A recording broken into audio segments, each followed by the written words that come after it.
go, and you set boundaries, and then you find out that they're now telling you how you should conduct yourself, and it's like, okay, wait a minute, what happened to the roles? The role switch.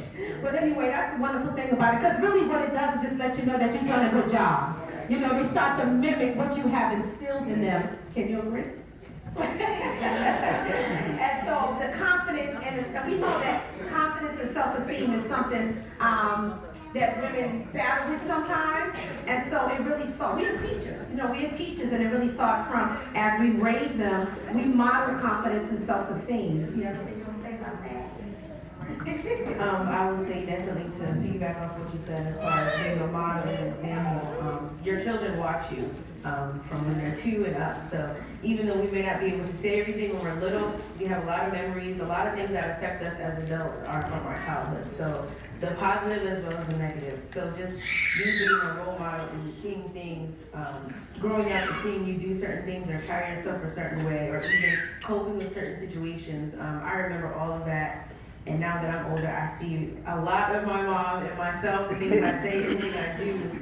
And then just hearing other people who have always told me since I was little, your mom raised you well, she did good. And so that also, it makes me proud of myself, but it's also just a reflection of how I was raised. So, yeah. And the other thing I want to kind of touch on is how, girls and women, when we share in common our femininity, we should embrace our femininity, because some of us are losing that today. Yeah. But there's power in femininity. That's right. And there's power in being nurturing. Yeah. And when they learn to be nurturing as girls and young women, they know how to be nurturing as wives and mothers. And so I always believe sometimes you got to go back to the old landmark, and teach them, the right way to do all of that. Because if they don't have the tools, and we see a lot of that today, some women just don't have the tools for different reasons. Maybe they didn't have a mother, different things happen in life, and so they never really got to get those tools. So not only being a good mother to our daughters is great, but I think just being mothers again in our communities, the church, the places that we live, that we exemplify that,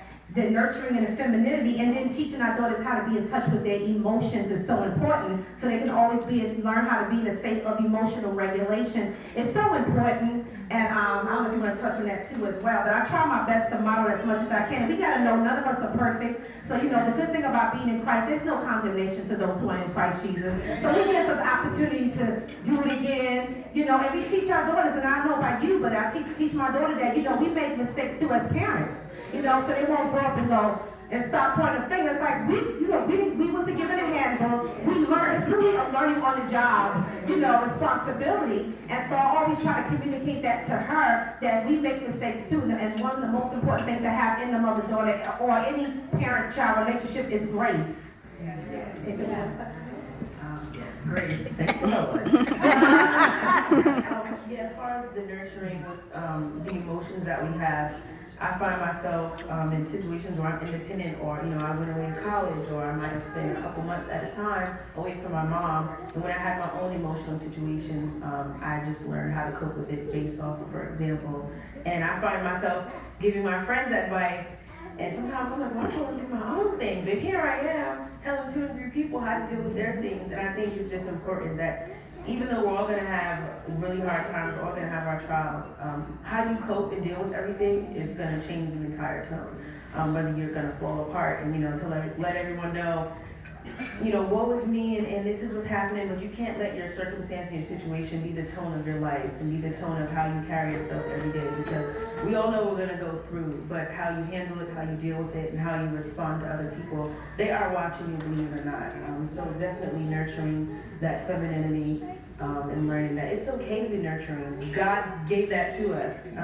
So not to create a hard shell, and you want to be brave and you want to be bold and know that you're not to mess with, but also to be nurturing and remember to be gentle, because we are ladies. Which brings us to our last point about what did I have up there? Oh, the power of a team. Just a team mother and daughter relationship of going through things together, and I call it going through storms together. You know, we went through some things together, and my most important thing, and you know, we have to be intentional as parents. Everything we do should have a purpose and some kind of intention. And so when we went through stuff, you know, we went through a lot. Like after my divorce, we went through homelessness, we stayed in transitional housing, and in the midst of all that, I tried to build her up, and I will always tell her, this is going to really teach you how to be compassionate about people who go through things, but also you're going to have some strength. You're going to know how to cope through storms, trials, and tribulations. Because I think, again, today, a lot of people not learning about how to cope. You know, we run to the pill, we run to something, you know, any little situation we have, we run to some kind of substance, and we have to remember to turn to God,